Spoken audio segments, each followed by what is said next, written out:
चलिए, हाँ जी स्नेहा, आपको कोई दिक्कत तो नहीं, पीछे से कोई डिस्कशन नहीं करना। No sir. हाँ जी, मैं चलो 1 मिनट लगेगा बस रिवाइज कराने में, तो है ना। 60 बताते हैं और ये कह रहे हैं पीएमआई के। हाँ, किसी को याद है पीएमआई के स्टेप्स क्या होते हैं? स्नेहा कह रहे सर थे। एन को के बराबर मानना, मतलब पहले वन के को चेक करना, वन रखी, उसके बाद के बराबर मानना, फिर k+1 को प्रूव करना।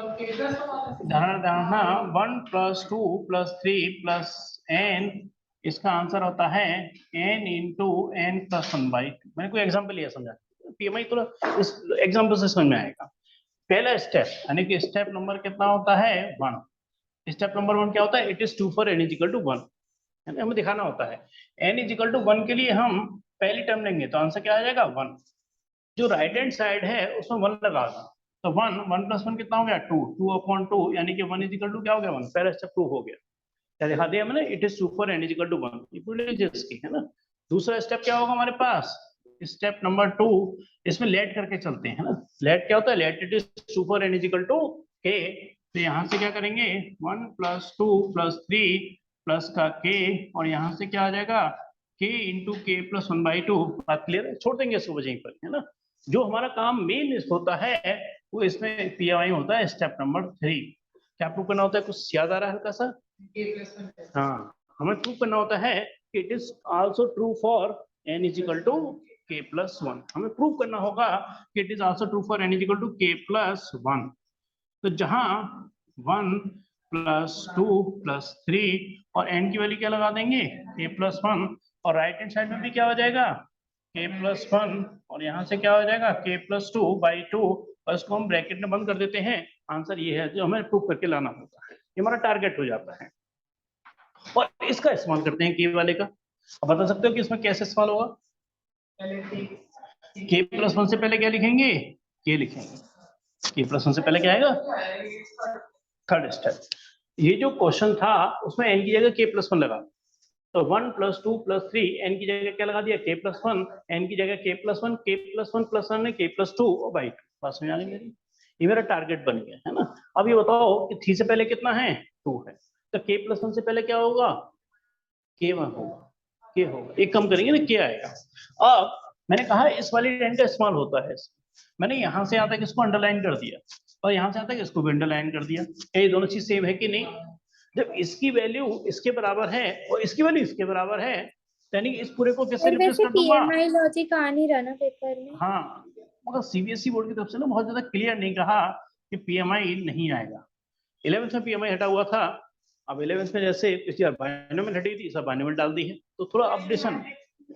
हाँ, मैट्रिक्स में यूज होता है, सही कह रहे हो। k इंटू कितना हो गया? k+1, और 2 ब्रैकेट में कितना हो गया? k+1। समझ आ रही मेरी? ये आ सकता है क्वेश्चन, मतलब सीबीएसई बोर्ड की तरफ से ऐसा कोई बेसिक रूल नहीं है ना। ये कई बार टीचर मान लेते हैं कि 11th में हटा हुआ था तो इस बार भी नहीं आएगा, मगर सिर्फ ये कहा गया है कि मैट्रिक्स में एलिमेंट्री ट्रांसफॉर्मेशन मेथड हटा हुआ है ना। एलिमेंट्री हम पहले समझ आ गया, लॉजिक नहीं चलेगा। तो एक बार ऐसे आप लिख लीजिए। हाँ, हम आगे बढ़ाएंगे ना, तो एक बार बताएंगे कौन से क्वेश्चन से करना है। 16 निकालो, एक बार 16 निकालते रहो। अच्छा, बताते रहे। देखो मैं यहाँ पर आजकल ना 3:30 बजे आ जाता हूँ, 3:30 से 4 मैं डाउट से क्लियर करता हूँ। और मैं सोच रहा हूँ कल जो है ना, फिर आप भी आ सकते हो 5 से 6, जैसे कल ये छवि आए थे तो। मतलब बता देना कोई भी डाउट्स है ना, मतलब कोई भी अगर हमें आपको लग रहा है कि डाउट्स है, कोई हेल्प चाहिए। हाँ जी, निकालेंगे एक बार जरा। कौन सा क्वेश्चन कहते हैं? विशेष बुक अभी तो नहीं मिली। बुक बुक बुक सर 7.10 का स्टेप तो ये होता है कि हमें दिखाना होता है it is true for n is equal to 1। पहला स्टेप ये होता है। दूसरा स्टेप होता है लेट, कि let it is true for n is equal to k। तीसरा स्टेप हमें प्रूव करना होता है to prove it is also true for n is equal to k plus 1। Clear है? पहले क्या था ना, it is super n equal to 1, पहले से बड़े आराम से प्रूव हो जाता है। दूसरे में तो लेट है, बात ही खत्म हो जाती है। ये जो थोड़ा सा दिमाग लगता है ना, वो थर्ड स्टेप में लगता है कि उसको कैसे हम प्रूव करके लेके आए, है ना। 10 की वैल्यू k प्लस 1 लगा देंगे, टारगेट हमारे सामने रखा होता है। अब LHS में क्या करें, इसका इस्तेमाल होता ही होता है। जो हम लेट इज इक्वल टू मान के चलते हैं, k वाला स्टेप, इसका इस्तेमाल करके हम प्रूव करके लाते हैं, है ना। राजू से जरा चलिए एक क्वेश्चन ये रिपीट करवाना चाहते हैं, ये विशेष मैं थोड़ा बाउंड्री बना देता हूँ, इससे आगे पीछे ना हो कुछ लिखने में, फिर आगे बढ़ते हैं। ये देखो ना, जैसे हम कह रहे थे कि 7.11 में ही नया लॉजिक आएगा, बाकी कोई नया लॉजिक अभी नहीं है, है ना। कुछ नई चीज अभी नहीं होने वाली है, तो आप बहुत आराम से कर सकते हैं, कोई बहुत नई चीज नहीं है अभी।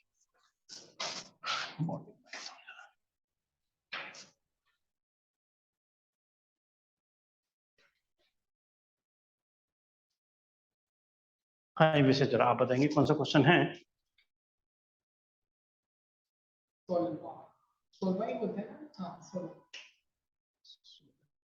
16 है 16 क्वेश्चन।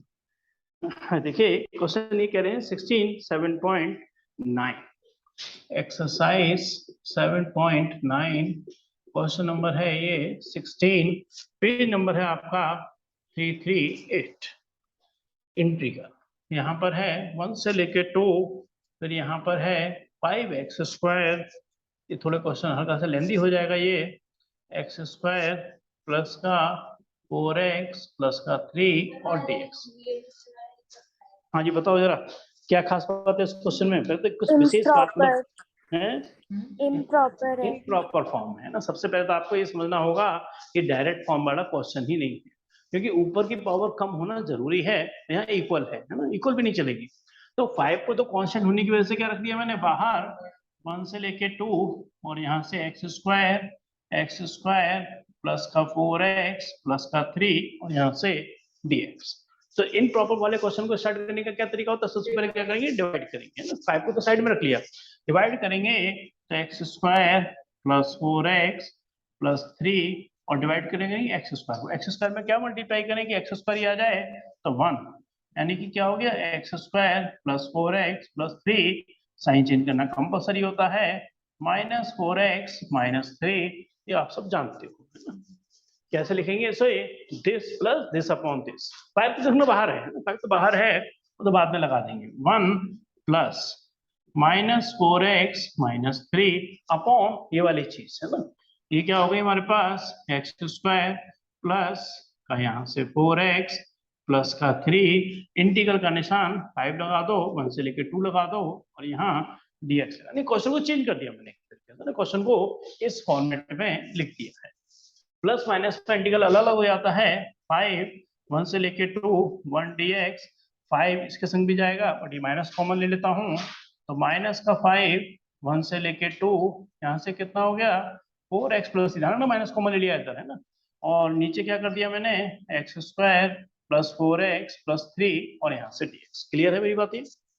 हाँ जी 1 dx का इंटीग्रल जानते हो आप क्या हो गया x है ना, 5 का बाहर आ गया, dx का हो गया x, मतलब 1 dx का, और 1 से लेके 2, यानी कि 2 माइनस 1 कितना हो गया 1, यानी कि 5 ही हो गया इसका आंसर। नहीं आंसर तो 5 आ गया, और इसका इंटीग्रल करना है। इसका इंटीग्रल कैसे करेंगे यार बता सकते हो? a d by dx x square plus 4x plus c plus b। देखो ऊपर लीनियर है, नीचे क्वाड्रेटिक है। अगर नीचे वाले का डिफरेंशियल करूंगा तो क्या आएगा 2x प्लस 4, नीचे वाले का डिफरेंशियल करने पर ऊपर वाली चीज एडजस्ट नहीं हो रही है, तो इसका एक हमने प्रोसीजर बनाया था। नहीं नहीं कंप्लीट स्क्वायर नहीं, p x plus q is equal to a d upon d x of यहाँ से x square plus 4x plus 3 plus का भी, है ना नोट्स पे लिखा हुआ है पी एक्स प्लस क्यू नीचे, है ना। ये फॉर्मूला ध्यान पे रखना पड़ेगा। अगर नीचे वाली चीज को टी मानने पर ऊपर वाली चीज एडजस्ट हो रही होती फिर तो कोई दिक्कत नहीं थी। अगर मान के चलिए 2x प्लस 4 होता या x प्लस 2 भी होता तो अभी कोई दिक्कत नहीं थी, कांस्टेंट की दिक्कत नहीं आती। और यहाँ तो 4x प्लस 3 एडजस्टमेंट नहीं बनना था, यहाँ एडजस्टमेंट बनाना पड़ेगा। अब बताओ पूरा कराऊं या बताओ तुम्हारे ऊपर ही है ना, क्योंकि यहाँ तो पुराना क्वेश्चन शुरू हो गया, ए और बी की वैल्यू निकलेंगी और सीधे सीधे इंटीग्रल होगा, इसका लिमिट लगेगी। कर सकते हो अपने आप? चलिए फिर इसको यहीं छोड़ना है ना। हाँ आप बताएंगे ना आगे क्या करना है हमें, कौन से नंबर से? क्वेश्चन नंबर 8 करना है।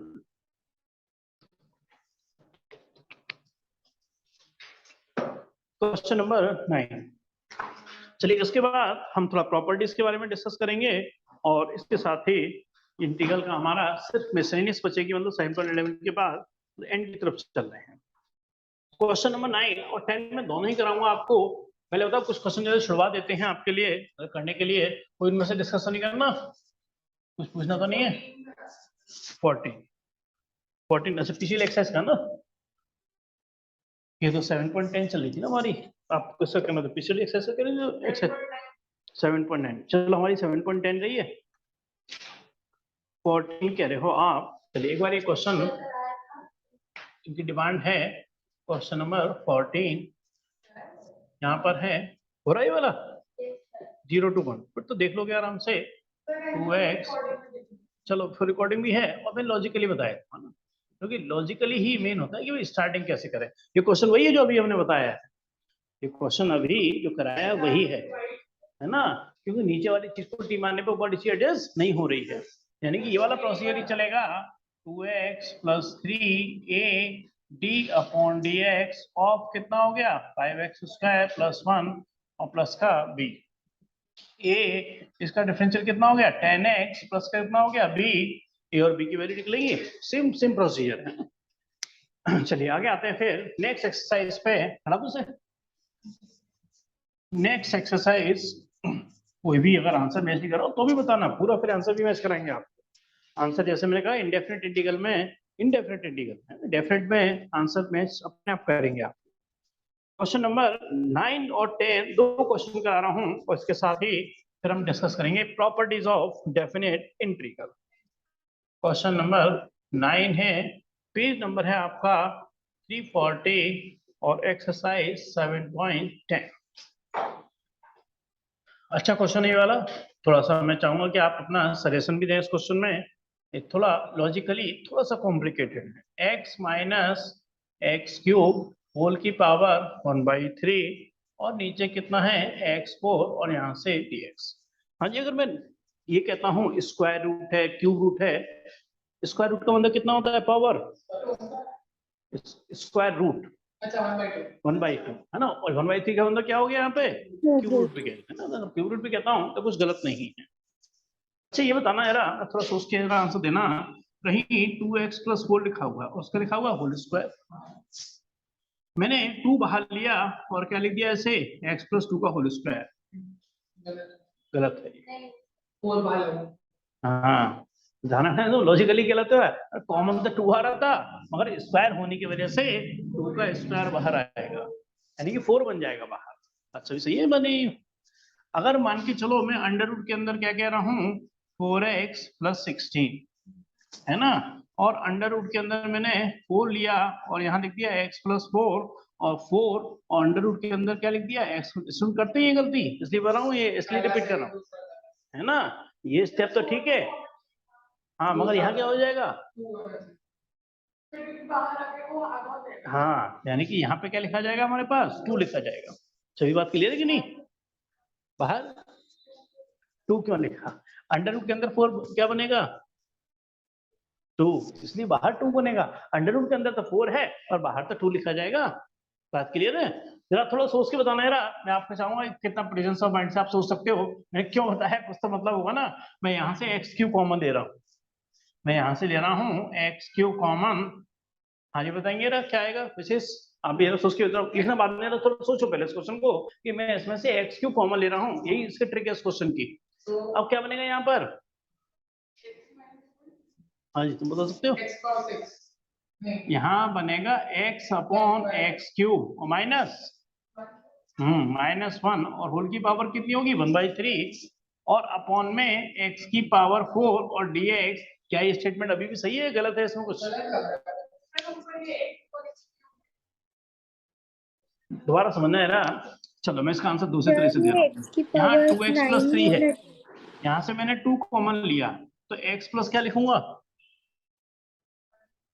3/2 है ना, 3/2। अरे जो चीज कॉमन नहीं आती वो डिवीजन में चली जाती है, यहाँ से समझना है। अब मैं कह रहा हूँ x³ कॉमन ले रहा हूँ, 1/3 भी है ना, हाँ और देखो इसमें अभी मैं तो आपकी बात का जवाब दे रहा हूँ कि x/x³ लिखूंगा, मगर ये गलत है, एक्स क्यूब यहाँ जो लिखा हुआ है। अरे एक्स क्यूब की पावर भी कितनी होगी 1/3। तो सर एक्स ही हो जाएगा वो बेसिकली। हाँ ये एक्स ही बन जाएगा, आप सही कह रहे हैं। पहले दोनों सभी आप दोनों समझ रहे हैं आप सभी लोग कि एक्स क्यू कॉमन लिया, मगर सिर्फ एक्स क्यू कॉमन नहीं आएगा, उसके संग 1/3 भी कॉमन आएगी। अरे यहाँ से लिया था कॉमन था, बट संग में पावर भी कॉमन आई थी ना, एक्स ही बन जाएगा। बिल्कुल सही कह रहे हो, बनेगा एक्स ही। और पहले लॉजिक क्या है, अगर मैं डायरेक्ट लिख दूंगा तो आपको समझ में नहीं आएगा। आती है ना, यहाँ से एक्स क्यू कॉमन लिया पर संग में क्या आई 1/3 कॉमन आई, ये बात क्लियर हो गई। अब दूसरी बात यह है कि यहाँ तो एक्स क्यू कॉमन है ही नहीं, अरे कोई बात नहीं कॉमन आ रहा है उसको डिवीजन में डाल दो, बस क्लियर नहीं। अब हो गया क्वेश्चन, अब इसमें क्वेश्चन में कुछ भी नहीं है, सभी समझ में आ गया, कोई दिक्कत नहीं है। अब क्वेश्चन में कुछ भी नहीं है, अब मैं आपसे बस सिर्फ थोड़ा सजेशन लूंगा। अरे यहाँ से x और x अपॉन एक्स क्यूब क्या बन गया 1/x² - 1 और होल की पावर 1/3 और नीचे कितना हो गया x4 और यहाँ से dx और x से x4 कट के क्या हो गया x3। हाँ जी, अब जानते हो इस क्वेश्चन को, इसमें कुछ भी नया नहीं है। अब ये क्वेश्चन आप बहुत अच्छे से जानते हो। हाँ जी, सजेशन दोगे यार, मैं क्या करने वाला हूँ यहाँ पर, नहीं सोच पा रहे सर x3 को t मान सकते हैं इसमें? किस चीज को दोबारा बताना लो। x³ को t मान सकते हैं? नहीं मान तो सकते हैं, मगर वो आपका सजेशन गलत है, मतलब उससे क्वेश्चन आगे आगे फंस जाएगा।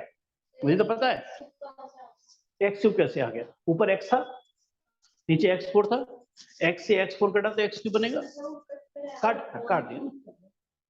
नहीं अब बात आ रही है क्यूब रूट है, होल क्यूब तो है ही नहीं, होल क्यूब ऐसे कैसे कर दूंगा। अरे कोई आगे भी सामने चीज थोड़ी है कोई, अरे आगे सामने चीज है तो स्क्वायर एंड बोथ साइड है, cube root and both side कर सकता हूँ। मैं क्वेश्चन को कैसे चेंज कर सकता हूँ अपनी मर्जी से, मैं क्वेश्चन को चेंज कर ही नहीं सकता। अरे ये तो कह सकते हो कि यहाँ पर x की पावर 1/3 है और y की पावर 1/3 है, तो कर दो ये क्यूब ऑन बोथ साइड, कोई दिक्कत नहीं मेरे को। यहाँ पे क्या बन गया x, यहाँ हो गया y। अगर सिर्फ x की पावर 1/3 है और मैं कहता हूँ जी मैं तो इसका क्यूब करूंगा, तो आपने क्वेश्चन को ही चेंज कर दिया ना, आपने तो लॉजिक ही चेंज कर दिया, सारा क्वेश्चन ही चेंज कर दिया, वो तो पॉसिबल नहीं है। हाँ श्रेया से पूछ लेते हैं एक बार जरा, फिर मैं अपने हिसाब से करूंगा स्टार्ट। श्रेया आप कोई सजेशन देंगे इसमें कि मैं कैसे स्टार्ट करूंगा इस क्वेश्चन को? नो लिख दे सर, रहा हूं आपको, करना ऐसे टी मार के ही है, करना ऐसे टी मार सर के ही एक है। मिनट सर मैं सोच रहा हूँ, एक मिनट। सर इसको हम x² एलसीएम लेके 1 - x² 1/x² - 1 को क्या मानूंगा टी मानू, है ना। अब देखिए क्या हुआ, t बराबर कितना हो गया x की पावर -2 - 1, यहां से क्या करूंगा ऐसे में dt/dx, तो -2 x की पावर कितना हो गया -3 और 1 का हो गया 0, क्योंकि यहाँ डिफरेंशियल कर रहा हूँ, कांस्टेंट का डिफरेंशियल होता है 0, यानी कि कितना हो गया एक तरीके से यहाँ से dt/dx बराबर -2/x³।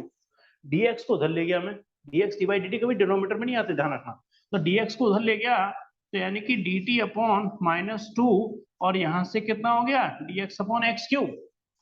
यानी कि अब देखना यार गौर से, छवि जरा देखना ये कहाँ से जा रहा है, ये एडजस्ट हो रहा है, ये पूरा एडजस्ट हो रहा है। मगर यहाँ पे मैं लिमिट नहीं लिखूंगा, क्योंकि लिमिट तो x के लिए वैलिड थी, क्वेश्चन t में चला गया, तो dx/x³ ने क्या बना दिया -1/2 dt, तो -1/2 को बाहर रखा और dt को यहाँ लिख दिया।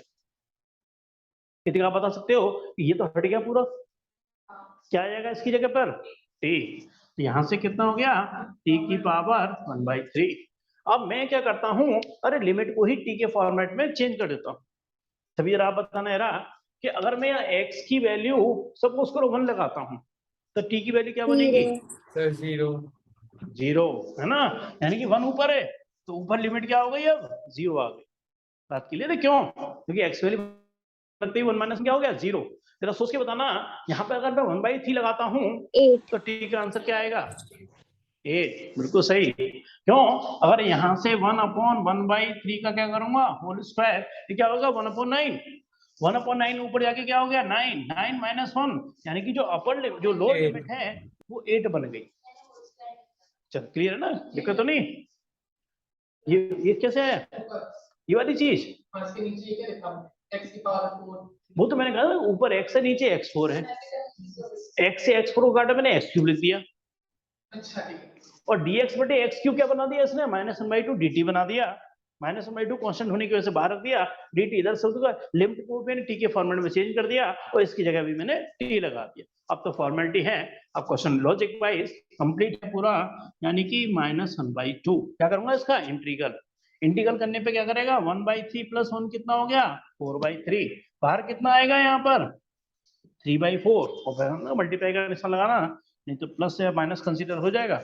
यहाँ से कितना हो गया 8, यहाँ से कितना हो गया 0, और यहाँ से क्या बन गया एक तरीके से सोल्व करने पर -3/8। हाँ जरा सोच के बताना, डायरेक्ट होगा ऑलरेडी।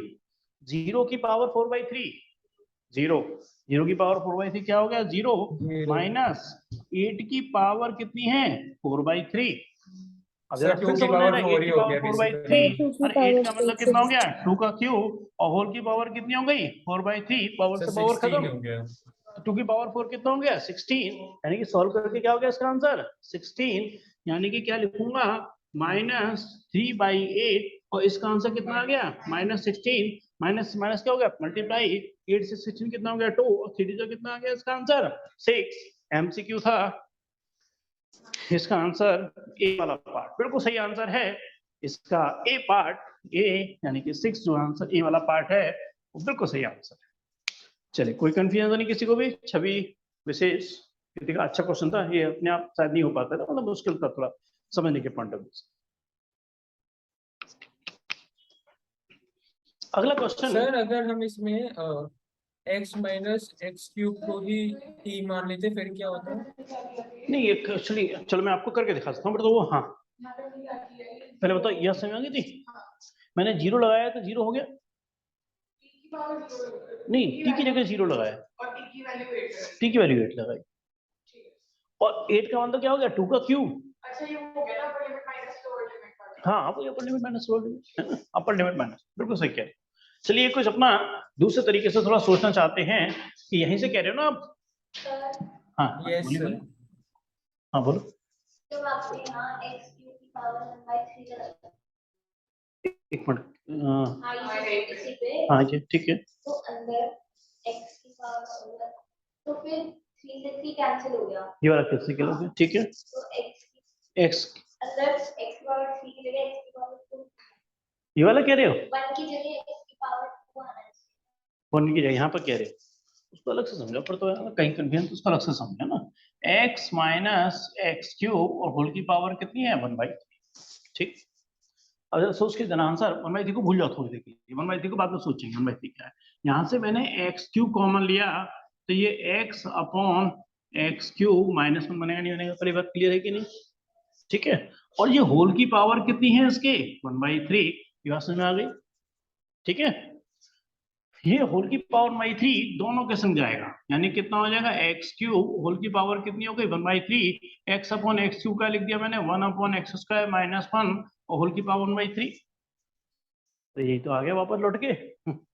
और से देखना, अरे ये कितना बन गया x, ये क्या बन गया 1/x², देखो यही देखो ये स्टेप सेम आ गया फिर लौट, क्लियर है कि नहीं। चलिए आप कुछ पूछना चाहते थे, अलग तरह से करना है, इसको हटा दूं मैं। ये कहना चाहते थे कि अगर हम इसको ही मान लेते तो x माइनस एक्स, क्योंकि हम लोग करते रहते हैं, तो मुझे तो पता है कि भाई ऐसे ही होना है, आपके लिए सजेशन के लिए कर देता हूँ 1 माइनस 3x² आया था। अब क्या करते हैं यार बताओ जरा, अब तो फंस गए ना, अब आगे कैसे बढ़ेगा क्वेश्चन। और मैंने इसको t मान भी लिया, अब क्वेश्चन कैसे आगे बढ़ेगा, कोई लॉजिक ही नहीं बनना ना, कोई एडजस्टमेंट ही नहीं बनना, तो क्वेश्चन आप नहीं बढ़ा सकते आगे। क्वेश्चन क्या था, थोड़ा यूनिक था। हाँ ये बात क्लियर है आपको मेरी। Yes sir. चलिए बढ़ते हैं आगे क्वेश्चन नंबर 10 पर, है ना, और लास्ट क्वेश्चन है, इसके बाद हम डिस्कस करेंगे इसकी प्रॉपर्टीज। हटा दूं इसे मैं, लास्ट क्वेश्चन है इस एक्सरसाइज का, क्वेश्चन नंबर 10। देखिए इस क्वेश्चन को हल्का सा इन्होंने हल्का सा ट्विस्ट किया है जरा। f(x) is equal to limit 0 to x, यहाँ पर है t sin t और dt। हमें कह रहे हैं f(x) इज इक्वल टू, चार ऑप्शन हैं, तो हम चार ऑप्शन, एक ऑप्शन को बाद में देखेंगे कौन सा ऑप्शन मैच कर रहा है। हाँ ये बताएंगे ना स्टार्टिंग कैसे होगी इस क्वेश्चन की। देखिए इसमें तो लॉजिकली सोचो पहले था ना, पहले क्या पूछ रहा है हमसे, f(x) पूछता है, डेरिवेटिव पूछता है। अरे पहले f(x) तो निकले, f(x) ऐसे निकलेगा, इसका इंटीग्रल करके निकलेगा, और वो आंसर नहीं होगा, ध्यान रखना। हाँ उसका जो डेरिवेटिव है वो आंसर होगा, है ना, जाना ने क्वेश्चन को ट्विस्ट कर दिया इन्होंने। अब बात आ रही है कि इसके इंटीग्रल को करने की, अरे तो सीधे प्रोडक्ट रूल हम जानते हो ना, तो आइलेट है ना, क्या लगेगा इसके अंदर ILATE, इनवर्स है नहीं, लॉग है नहीं, अलजेब्रा फर्स्ट और साइन फर्स्ट हो गया और ये क्या हो गया सेकंड हो गया ना। ठीक हो गया, अलजेब्रा की तरह से काम कर रहा है, एक्स की तरह से काम करता है ना। तो फर्स्ट फंक्शन, हाँ जी बताओ जरा, into integral of second sine t का इंटीग्रल क्या होता है minus cos t sir minus full CBSE में इंटीग्रल। सर बोर्ड के भी सैंपल पेपर निकाल दिया। अच्छा अच्छा ठीक ठीक है ना। First integral of second minus full integral differential of first यानी कितना हो गया 1 इंटीग्रल ऑफ सेकंड यानी कितना हो गया माइनस कॉस टी और यहाँ क्या लगा दिया मैंने डी टी यानी कि क्या हो गया minus T cos T minus minus क्या हो गया प्लस और कॉस टी का इंटीग्रल यानी कितना हो गया साइन टी। अगर ये डेफिनेट इंटीग्रल है सी नहीं लगाते। लिमिट क्या चली गई हमारी 0 to x। दोबारा सोचो जरा, first integral of second minus full integral, अरे डिफरेंशियल टी का 1 जो आया है। हाँ तो देखो माइनस माइनस क्या हो गया प्लस हो गया और cos टी का इंटीग्रल क्या हो गया sin टी, क्योंकि 1 से किसी को मल्टीप्लाई करो क्या फर्क पड़ता है ना। क्लियर है मेरी बात ये। अब क्या लगेगी इसमें लिमिट जब लगेगी तो बेटर ये समझ के लगाते हैं क्योंकि माइनस है तो माइनस एक्स और यहाँ से कितना हो गया cos x और प्लस का कितना हो गया sin x। ये अपर लिमिट लग गई माइनस फिर लोअर लिमिट लगेगी ये कितना हो गया हमारे पास 0 और 0 से मल्टीप्लाई करो कुछ भी 0 हो जाता है प्लस साइन 0 और साइन 0 भी क्या होता है 0। यानी कि अपर लिमिट माइनस लोअर लिमिट जब मैंने पूरा लिखा यानी कितना हो गया minus x cos x plus का साइन एक्स। और ध्यान रखना ये आंसर नहीं है क्योंकि आंसर तो किसका पूछ रहे थे हमसे एफ डैश एक्स यानी कि इसका फर्स्ट ऑर्डर डेरिवेटिव। तो मैं क्या निकाल रहा हूँ इसका एफ डैश एक्स माइनस को बाहर रख रहा हूँ। इसमें क्या लगाएंगे हम प्रोडक्ट रूल। अब प्रोडक्ट रूल किसका लगेगा डिफरेंशियल का है ना।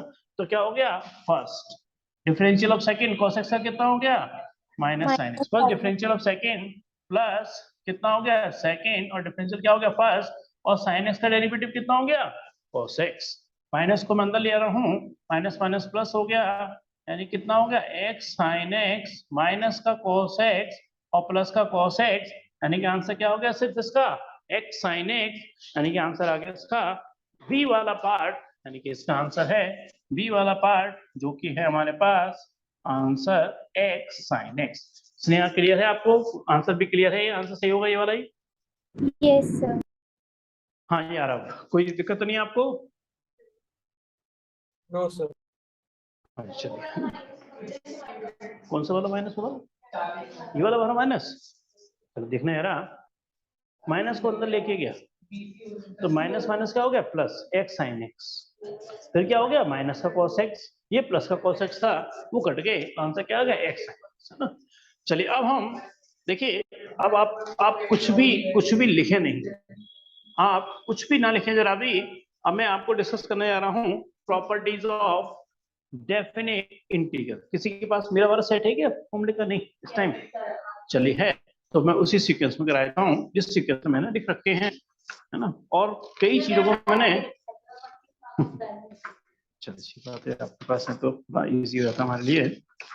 हाँ जी मैं बात कर रहा हूँ प्रॉपर्टीज ऑफ डेफिनेट इंटीग्रल। ये जो फॉर्मूले का सेट है ना उसमें जब डेफिनेट इंटीग्रल लिखा हुआ है और 7th नंबर पे ये सारी प्रॉपर्टीज मैंने लिख रखी हैं और थोड़ा अपने हिसाब से मैंने इनको इजी भी किया है ना थोड़ा सा इजी किया है। ये प्रॉपर्टीज पहले बहुत अच्छे समझना स्टूडेंट को बहुत बड़ा कंफ्यूजन रहता है इसको अच्छा नहीं ये बहुत बड़ा स्टूडेंट को ये बहुत बड़ा कंफ्यूजन रहता है कि किस क्वेश्चन में कौन सी प्रॉपर्टी इस्तेमाल करनी है।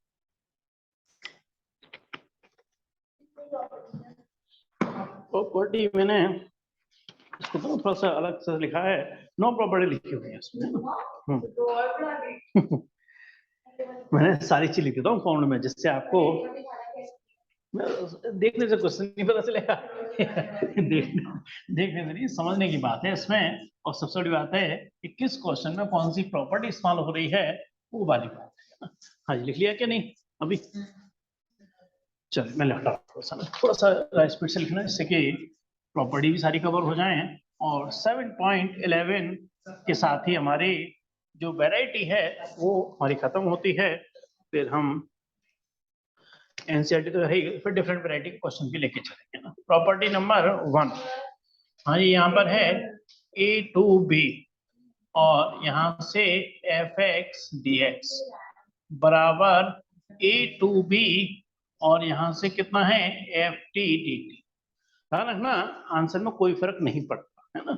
जैसे मैं एक प्रॉपर्टी को आपको हल्का सा एक्सप्लेन करके भी दिखा रहा हूँ, है ना, हल्का सा इसको लॉजिकली बता रहा हूँ। यहाँ 1 से लेके 2 और 1 dx लिखा हुआ है, मैं इसका आंसर निकालूं, और 1 से लेके 2 1 dt लिखा हुआ है, इसका आंसर निकालूं, कोई फर्क नहीं पड़ेगा, आंसर सेम ही आएगा, है ना, क्योंकि 1 का इंटीग्रल कितना होगा यहाँ पर x, और क्या लगेगी लोअर लिमिट अपर लिमिट। यहाँ 1 dt का आंसर क्या होगा t, और यहाँ से क्या होगा 1 से लेके 2, अरे 2 - 1 1, यहाँ भी 2 - 1 क्या हो गया 1, यानी कि fx dx या ft dt लिखा हुआ आंसर में कोई फर्क नहीं पड़ता। ठीक है ना, dx का मतलब क्या है with respect to x, dt का मतलब क्या हो गया विद रिस्पेक्ट टू t। अरे मैं यहाँ sin x dx करके लगाऊं या sin t dt करके, जब हम वैल्यू लगाएंगे ना आंसर में फर्क नहीं पड़ने वाला कुछ भी। क्लियर समझा रहे हो लॉजिकली, सभी समझा रहे हैं या नहीं कि fx dx और ft dt का आंसर में कोई फर्क नहीं पड़ता, है ना। बाकी हम क्वेश्चन करेंगे तो और ज्यादा अच्छे से समझ पाओगे आप। प्रॉपर्टी नंबर 2, प्रॉपर्टी नंबर 2 कह रहे हैं a to b, ये मैं अपने फॉर्मूले के सेट के अकॉर्डिंग कर रहा हूँ। अब ये कोई स्टूडेंट कहे कि मैं इस वाली लिमिट को नीचे लेके आना चाहता हूँ जीरो से और ए लोअर से वाली और ए लिमिट को से ऊपर बी। लेके आना चाहता हूँ, क्या होगा इसमें फर्क कर सकते सर हैं, माइनस आ जाता है। मगर एक माइनस आ जाएगा, है ना, माइनस आ जाएगा। अरे अपर लिमिट माइनस लोअर लिमिट, या लोअर लिमिट माइनस का निशान लगा दो, नहीं कर सकता हूँ, बस क्या हो जाएगा माइनस का निशान मेरे को लगाना पड़ेगा एक्स्ट्रा। ये दूसरी प्रॉपर्टी हो गई, है ना। नहीं लिखो तो लिखी हुई सारी लिखी हुई है, बस फॉर्मूले के सेट पे सारी लिखी हुई है। तीसरी प्रॉपर्टी है a to b, यानी कि देखो लॉजिकली भी समझा रहा हूँ मैं 1 से लेके मेरे को 6 तक जाना है, सपोज करो कोई कहे नहीं मैं तो बीच में ब्रेक करके जाना चाहता हूँ, तो वो कैसे जाना चाहता है, पहले 1 से 4 पे जाना चाहता है, फिर 4 से 6 पे जाना चाहता है। अरे पहुंच तो हम 1 से 6 पे ही रहे हैं, पीछे ब्रेक करके जा रहा है बस वो, है ना।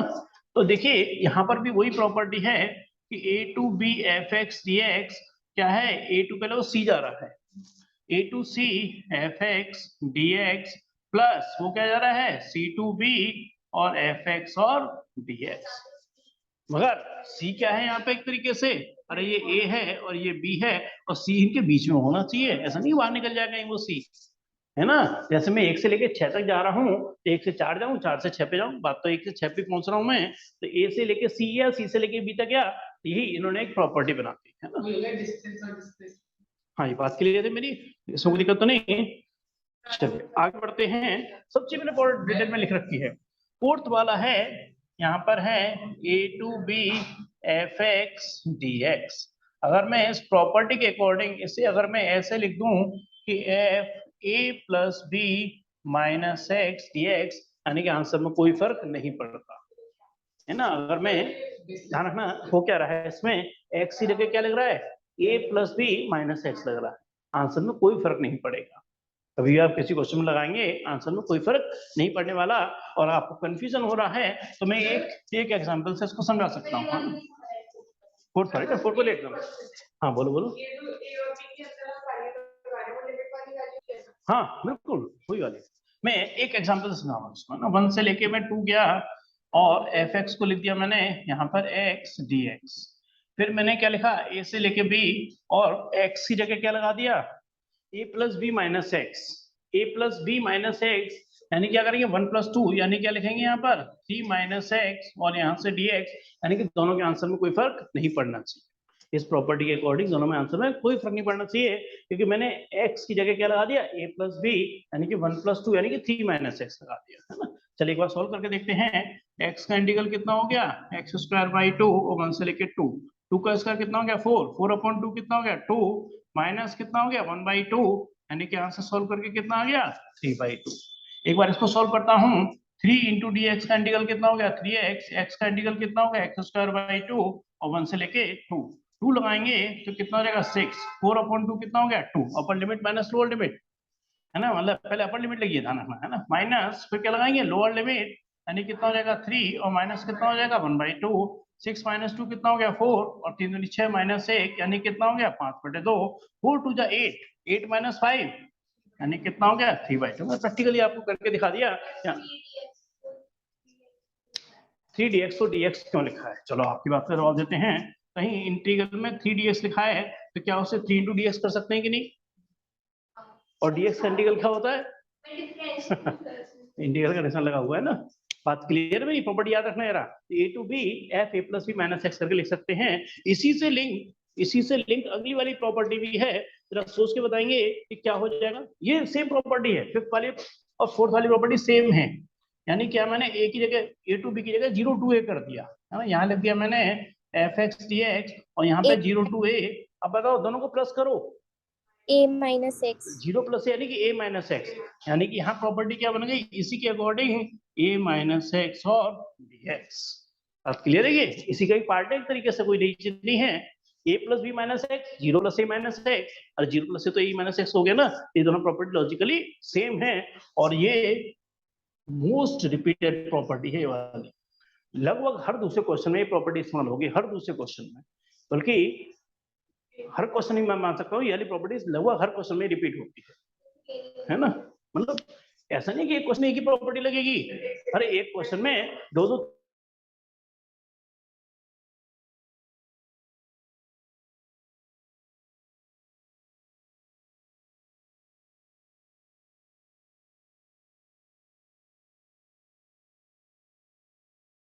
सर आपकी ऑडियो नहीं आ रही है।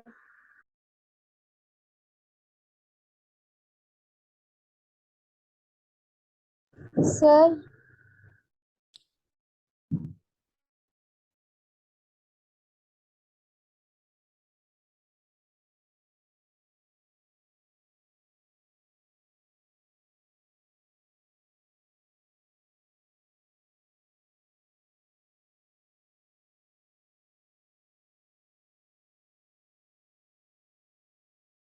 सर आपकी ऑडियो नहीं आ रही है।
अब क्लियर है आवाज आपको? कैसे है Yes, यहाँ sir. से ये वाला मोबाइल स्किप कैसे हो गया? हाँ जी, मैं बात कर रहा था प्रॉपर्टी की, तो मैं कह रहा था कि 0 से लेकर 2a है, डबल और लिमिट आधी हो जाएगी। या सीधे आंसर क्या होगा? 0। अब कब ये वाली स्थिति होगी, कब ये वाली स्थिति होगी? अगर f 2a minus x f x के बराबर है तो डबल और लिमिट आधी, और नहीं तो सीधे आंसर क्या होगा इसका? 0, है ना। और एक प्रॉपर्टी और बता रहा हूँ, फिर मैं आपको क्वेश्चन कराऊंगा। और क्वेश्चन थोड़ा सा भी अगर प्रॉपर्टी हल्का सा अपनी बात को सुन भी रहे हो अच्छे से, तो आपको प्रॉपर्टी सारी याद आ जाएंगी उस time. Minus a to a, हाँ बोलो। बस बस बिल्कुल सही, बिल्कुल सही कह रहे हो, बिल्कुल ठीक कह रहे हो। माइनस a टू a, है ना। और यहाँ पर कितना है? एफ एक्स और dx। इसके भी मैं दो केस बना रहा हूँ। माइनस a टू a है तो लिमिट क्या हो जाएगी? डबल, और 0 टू क्या हो जाएगी? a, और यहाँ से एफ एक्स और dx। और दूसरा आंसर क्या है? सीधे सीधे इसका 0। अब बात आ रही है इसकी भी कंडीशन है कि कब डबल होगी कब जीरो होगी। यानी कि अगर मान के चलिए f minus x f x, तो ध्यान रहे इवन फंक्शन कहते हैं इसको हम। और अगर मान के चलिए f माइनस एक्स माइनस का एफ एक्स है तो क्या कहते हैं इसे ऑड फंक्शन कहते हैं। इवन फंक्शन है तो डबल और लिमिट 0 to a, और सीधे आंसर 0, मगर कब है ये ऑड फंक्शन। कोई एग्जांपल बता सकते हो कि कोई इवन फंक्शन का एग्जांपल बताओ और कोई ऑड फंक्शन का एग्जांपल बताओ जिसमें f minus x f x के बराबर ही आता हो। कुछ बता सकते हो कौन सा एग्जांपल हो सकता है? सभी जानते हो बहुत अच्छे से। 0 अरे f x equal to x square. अगर मैं यहाँ f माइनस एक्स लगाऊंगा तो माइनस एक्स का होल स्क्वायर यानी कि वापस क्या हो जाएगा एक्स स्क्वायर, तो f minus x f x के बराबर हो गया नहीं हो गया? ये क्या कहता है इवन फंक्शन कहलाता है ना। सर अगर और मॉड एक्स ले ले तो भी तो वही बैठेगा। हाँ वो भी ले सकते हो। और एफ एक्स इक्वल टू क्या ले लिया मैंने यहाँ पर एक्स क्यूब। तो अगर मैं यहाँ f माइनस एक्स लूंगा तो क्या हो जाएगा माइनस एक्स का होल क्यूब, यानी कितना हो जाएगा माइनस एक्स क्यूब। तो माइनस एक्स क्यूब का मतलब क्या आएगा माइनस एफ एक्स हो गया नहीं हो गया, क्योंकि एफ एक्स क्या था एक्स क्यूब, तो f माइनस एक्स किसके बराबर आ गया माइनस एफ एक्स के। तो ये क्या कराएगा ऑड फंक्शन कहलाएगा। अच्छा बताओ जरा ट्रिग्नोमेट्री में अगर आपको कितना ध्यान हो तो मैं एक एफ एक्स ले रहा हूँ यहाँ पर cos x, आई कुछ बता सकते हो कि इवन फंक्शन होगा या ऑड फंक्शन होगा? Sir even. ये इवन फंक्शन है। क्यों है इवन फंक्शन ये? सर कॉस अगर माइनस एक्स होता तो क्योंकि कॉस एक्स cos ही होता माइनस है। एक्स करेंगे तो यहाँ पे cos माइनस एक्स हो जाएगा, cos माइनस थीटा क्या होता है cos थीटा ही होता है, यानी क्या हो गया f minus x f x के बराबर आ गया। अच्छा ऑड फंक्शन का कोई एग्जांपल बताएंगे ट्रिग्नोमेट्री में? sin x है ना, तो एफ एक्स अगर हमारे पास कितना है sin x, और जब मैं f माइनस एक्स करूंगा ये क्या बनेगा माइनस का sin x, यानी क्या बना माइनस का एफ एक्स। ये ऑड फंक्शन है। बात क्लियर है मेरी है ना? चलिए खैर, तो थोड़ा प्रॉपर्टी के बारे में डिस्कस किया हमने। अब इसके कुछ क्वेश्चन लेंगे और प्रॉपर्टी में आपको साथ साथ एक एक रिवाइज भी कराऊंगा है ना। ऊपर वाला इवन का फंक्शन है, ये वाला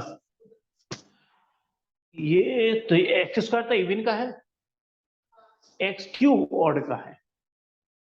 ये तो हाँ अब दोबारा समझ रहा माइनस ए टू ए है ना। तो मैंने कहा डबल होगा और लिमिट माइनस ए टू ए की जगह 0 to a होगी, मगर कब होगी जब ये इवन फंक्शन होगा। ये वाली कंडीशन होगी जब इवन होगा, और ये वाली कंडीशन कब होगी जब ऑड होगा। यानी कि अगर ऑड फंक्शन है तो सीधे आंसर 0 लिखोगे, कुछ करने की जरूरत नहीं है। बस बस बस बस फिर ये सारे तरीके से करेंगे, फिर क्वेश्चन आगे चलेगा। इसका आंसर निकलेगा, इसका आंसर डायरेक्ट निकलेगा, इसका आंसर डायरेक्ट निकल जाएगा। चलिए अब देखिए मैं पहला क्वेश्चन ले रहा हूं, जो क्वेश्चन आपको अब बहुत इजी लगेगा, बहुत इजी। अगर मैं इस क्वेश्चन को अगर सपोज करो प्रॉपर्टी से नहीं करता तो इस क्वेश्चन को करने में आपका लगभग एक पेज बढ़ जाता है ना। 11th एक्सरसाइज पहला क्वेश्चन आपको बहुत इजी लगने वाला है। थोड़ा मैं प्रॉपर्टी हटा रहा हूँ, मैं आपको हिंट दूंगा कि थोड़ा सोचो जरा किस प्रॉपर्टी के बारे में। हल्का सा आपको रिवाइज भी कराता रहूंगा प्रॉपर्टी।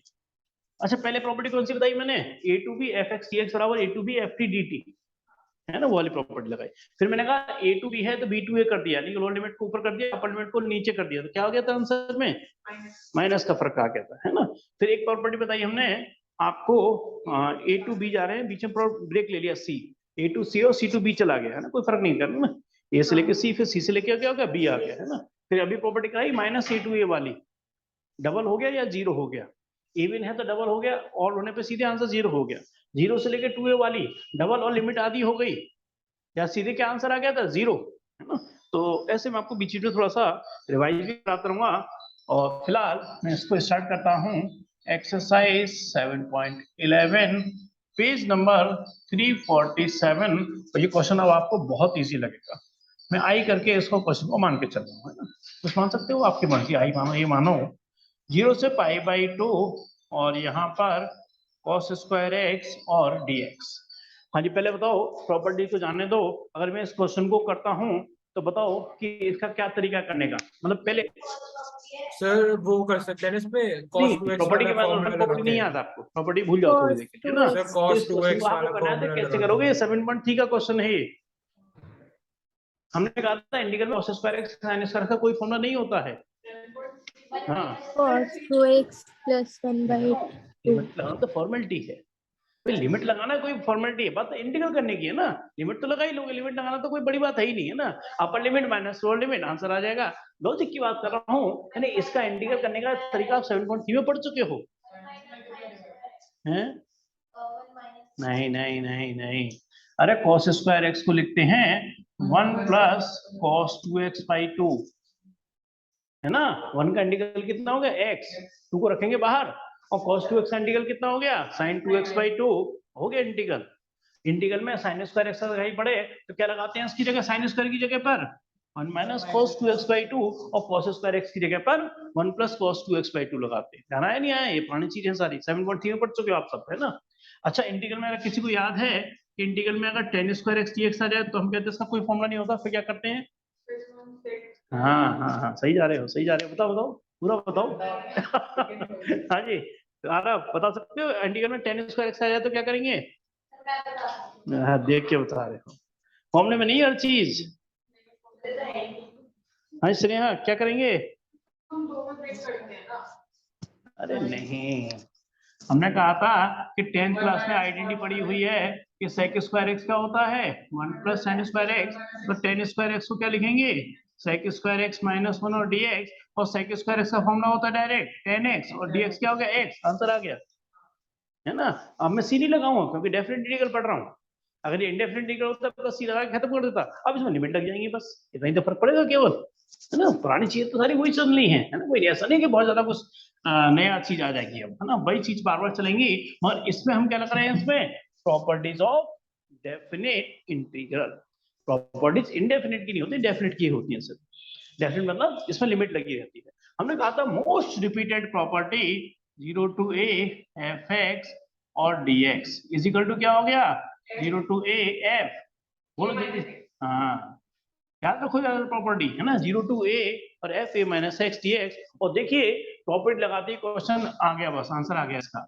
लिमिट 0 से कितना है π/2, a कितना है इस बार, इस बार हमारा π/2, जब मैं इसमें लगाऊंगा तो क्या बन जाएगा cos स्क्वायर π/2 माइनस एक्स और dx, इसमें कोई दिक्कत नहीं होनी चाहिए, a माइनस एक्स ही तो लगा दिया, यानी कि जहां x है वहां क्या लग जाएगा a माइनस एक्स लग जाएगा, यानी कि कितना हो गया 0 से लेके π/2 cos 90 minus theta cos theta sin theta होता है ना, और यहाँ से क्या बना देगा इसको sin स्क्वायर एक्स और dx i, और इसको डाल दिया मैंने सेकंड नंबर, कुछ देखो सोच के डाल रहा हूँ मैं नंबर, कुछ लग रहा है कि क्यों डाले मैंने 1 और 2?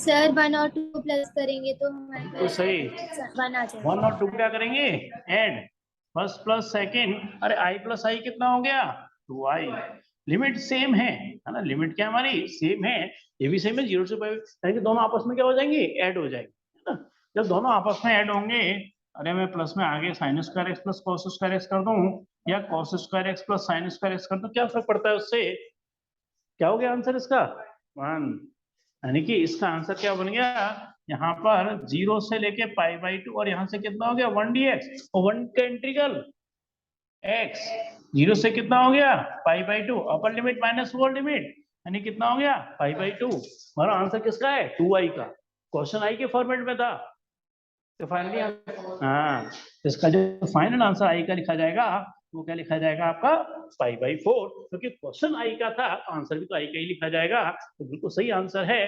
π/4। सभी समझ में आ रहा है मेरी? कैसे आया? सर इसको जरूरी है कि प्रॉपर्टी से ही करना है। हाँ प्रॉपर्टीज है ना, जब लिखा हुआ आता है प्रॉपर्टीज, हाँ छवि वगैरह सुनिए ना, फिर मैं इसको दोबारा एक्सप्लेन कर दूंगा कि दोनों को ऐड किया मैंने, ऐड कर सकता हूँ, क्यों, क्योंकि दोनों की लिमिट क्या है सेम है। बात क्लियर है कि नहीं मेरी? sin square x plus cos square x क्या हो गया 1, ये तो जानते हो ना 10th क्लास की पहली आइडेंटिटी है, और 1 का इंटीग्रल क्या हो गया x। हाँ, अब स्नेहा की बात का जवाब दे रहे हैं, अगर लिखा हुआ है प्रॉपर्टीज का तो प्रॉपर्टीज इस्तेमाल करनी ही होंगी, तो फिर आपकी मर्जी है ना, फिर आप प्रॉपर्टी आज तो क्वेश्चन को मान लिया है समझाने के लिए ना, तो इसमें ऐड कर रहा हूँ, अब मैं कुछ ऐड करूंगा तो कुछ तो सिंबल से यूज करूंगा ना, अब आई की जगह ए यूज कर लो, ये एनसीईआरटी वाले आई का इस्तेमाल करते हैं कैपिटल आई का, तो मैंने वही सिंबल इस्तेमाल कर लिया है, वो एक सिंबल के तौर पर इस्तेमाल किया है, और कोई खास बात ऐसा नहीं है इसके पीछे। हाँ जी कुछ कह रहे थे?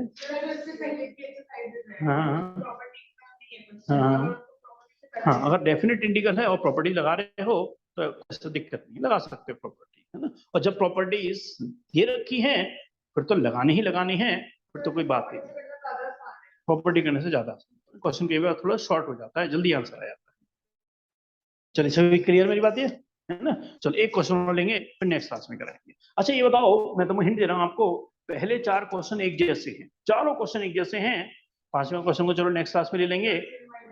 सेम आइडेंटिटी है, सेम पैटर्न है, सेम आंसर, आंसर भी सेम है, सबके आंसर मेरी ही है। नेक्स्ट क्लास है तो आप हाँ एक जो, हाँ, कोई चलो एक रिपीट कर लेते हैं, मतलब सेम क्वेश्चन है, एक फटाफट बताओ जल्दी से, कौन सा रिपीट करूं? ये लो बताओ, ये लो थर्ड वाला। चलो मुझे लग रहा था मैं तो उसकी सोच रहा था। श्रेया देखो कोई रिपीट कर रहे हैं, मतलब इस प्रॉपर्टी को ही बस एक क्वेश्चन करके, है ना। अगर आपकी क्लास है तो आप सपोज करो, छोड़ भी दोगे तो कोई ऐसा दिक्कत नहीं है, क्योंकि 5th वाले क्वेश्चन को मैं नेक्स्ट क्लास में कराऊंगा। नया प्रॉपर्टी है, कोई भी ले लो, कोई भी सेम है, सेम प्रॉपर्टी, पाई और यहाँ से कितना है, सेम लॉजिक है, कोई फर्क नहीं है, जरा भी 1% का भी फर्क नहीं है। 3/2 x और dx, और यहाँ से साइन की पावर 3/2 x प्लस कॉस की पावर 3/2 x। हाँ ये संडे का क्या रखा जाए फिर? वही 11:30 संडे का आपके रही क्लास क्या स्नेहा? Yes sir. तो 11:30 से देखो मैं इस बार थोड़ा और आपके लिए एक्स्ट्रा कर रहा हूँ कि 11:30 से 12:30 तो प्रॉपर क्लास रखेंगे, और छवि के कुछ डाउट्स भी थे वो रहते हैं अभी, तो मैं 12:30 से एक आपके डाउट्स क्लियर कर लूंगा आपके, है ना। तो उदाहरण हाँ इस वैसे मेंटली प्रिपेयर हो गया ना, है ना। ये को तो अच्छा चलो उस हिसाब से थोड़ा मैनेज कर लेना है ना, जो भी है थोड़ा सा आधे घंटे भी आ जाओगे तो मैं आपके डाउट्स तो क्लियर कर ही दूंगा। I इज इक्वल टू, मैं इसमें लगा रहा हूँ 0, चलो उसको भी देख लेंगे ना। 0 to a वाली प्रॉपर्टी, कई बार ना मेरी क्लास भी होती है तो आने में मेरे को 11:30 बज ही जाते हैं, आधा घंटे में तो आना चाहिए कम से कम। 0 to a वाली प्रॉपर्टी लगा रहे हैं, 0 से यहाँ कितना है 5/2, हाँ जरा सोच के बताना यार, 5/2 माइनस 6 होगा, वही प्रॉपर्टी है ना। तो यहाँ क्या करेंगे हम, साइन की पावर 3/2 और यहाँ से कितना हो गया 5/2 माइनस 6, यहाँ से साइन की पावर कितनी हो गई 3/2 और यहाँ से कितना हो गया 5/2 माइनस 6, और कॉस की पावर कितनी हो गई 3/2 और यहाँ से कितना हो गया 5/2 माइनस 6। ठीक है, बहुत आसान क्वेश्चन है, सेम लॉजिक है, आंसर आ गया। देखने में इतना लेंथी लग रहा है ये, केवल sine 90 minus theta cos theta, यानी कितना हो गया कॉस की power 3/2x, sign 90 minus theta यानी कि कॉस थीटा कॉस की पावर 3/2x, और यहाँ से भी कितना हो गया साइन की पावर 3/2x, और dx फर्स्ट नंबर डाला, इसको सेकंड नंबर डाला। बताओ क्या करने वाला हूँ दोनों को, बस क्योंकि डिनोमिनेटर क्या है सेम, और जैसे ही ऐड करूंगा ना, जैसे ही मैं फर्स्ट और सेकंड को ऐड करूंगा, यहाँ पे i की जगह कितना हो जाएगा 2i, और लिमिट सेम है, ऐड हो जाएगा, अरे डिनोमिनेटर सेम है, और जब मैं ऐड करूंगा ना तो न्यूमरेटर भी डिनोमिनेटर के बराबर ही बन जाएगा। यानी क्या बन जाएगा एक तरीके से, जो देख सकते हो अच्छे से, साइन की पावर 3/2x, क्वेश्चन देखो बहुत इजी होना है। यहाँ से कितना है साइन की पावर 3/2x, कॉस की पावर 3/2x, और यहाँ से कितना हो गया dx, और ये करके क्या हो गया खत्म। हाँ बिल्कुल सही कह रहे हो, यानी कि dx का इंटीग्रल कितना हो गया x, और लिमिट क्या लगा दी मैंने 0 से π/2, यानी कितना हो गया π/2 माइनस 0, और जब आंसर i का लिखेंगे तो आंसर क्या बनेगा इसका π/4। पहले 4 क्वेश्चन का लॉजिक भी सेम है, चारों का आंसर भी सेम है, पहले चारों का आंसर ही π/4 ही है। और मॉड वाला क्वेश्चन है उसको मैं अच्छे से समझाऊंगा, कौन सी प्रॉपर्टी इस्तेमाल करते हैं वो सब डिस्कस करेंगे फिर नेक्स्ट क्लास में। हाँ हाँ 7 पेजेस का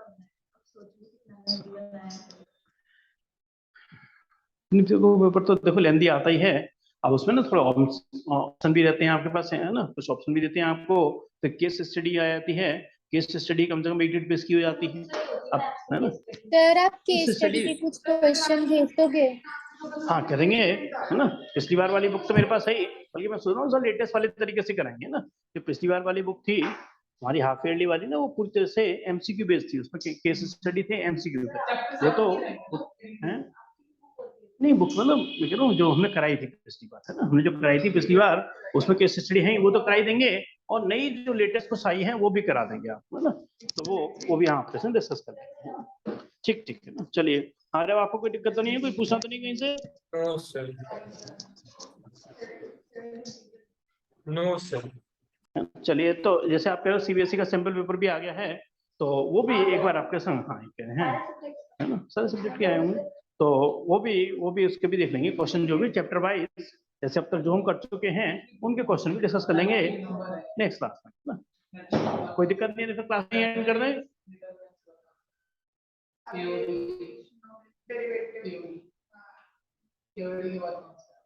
इसको नहीं था 3D पहले बात कर रहा हूँ।